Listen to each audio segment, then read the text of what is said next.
আমরা নৈরাশ ছিলাম, এখনো নৈরাশই রইলাম।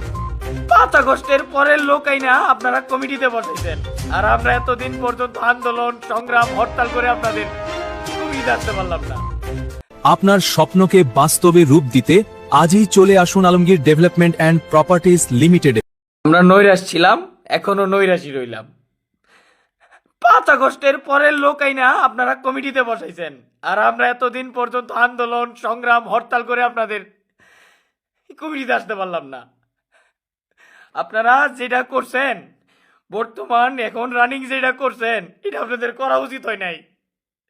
শালা সবটিরে 5 আগস্টের পরে আইনা বসাইছেন। আমার কাছে প্রুফ আছে, আমার কাছে নিয়েছেন। আওয়ামী লীগের লক্ষ লক্ষ জমি থাকা সত্ত্বেও করে কমিটি দিছেন, আর আমরা আমাদের জীবন যৌবন সব ধ্বংস করে ফেলছি এই ছাত্র দলের জন্য। আর আপনারা আমাদেরকে রাখেন নাই। আপনাদের বিচার এবং আপনাদের যে এই যে প্রেক্ষাপট, এই প্রেক্ষাপট আজকে থেকে ছেড়ে দিলাম। আমরা এই ছাত্র দল করতে যাই আমাদের জীবনের সবকিছু হারাই ফেলছি। নিজের হয়ে যাওয়া চাকরি 13 দিন ট্রেনিং দেখা অবস্থায় ছেড়ে দিয়ে চলে আসতে হয়েছে আপনাদের জন্য। আর আমাদের জঙ্গি সিল মারা হয়েছে। আমরা সবকিছু চাইরা চইরা এই স্বৈরাচার পতন করলাম। আর এখন আপনারা 5 আগস্টের পরের লোক দিয়ে কমিটি করেন। আপনাদের ভাষ মানে আপনাদের ব্রেনে কি আছে? আপনারা মানে আপনারা কি চাইতেছেন? এটা এইসব কি?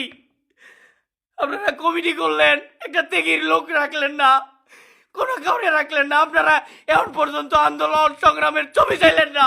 400-500 ছবি দিয়ে আমরা কি করবো এগুলা? আপনারা সব কিছু আমাদের ধ্বংস করে দিচ্ছেন, সব সব ধ্বংস করে দিচ্ছেন। পুরো দল ইউনিট সব নষ্ট করে দিচ্ছেন। আমরা সব কিছুতেই ব্যর্থ, সব কিছুতেই ব্যর্থ। আমাদের আর আমরা বাড়িতে থাকতে পারি নাই, ঘরে থাকতে পারি নাই। আমাদের শিক্ষা ব্যবস্থা, জীবন সবকিছু বিসর্জন দিয়েও যদি আমরা এই আমাদের দলীয় পরিচয় না পাই, তাহলে আমাদের তো এই দুনিয়াতে বেঁচে থাকার কোনো অধিকার নাই। আপনারা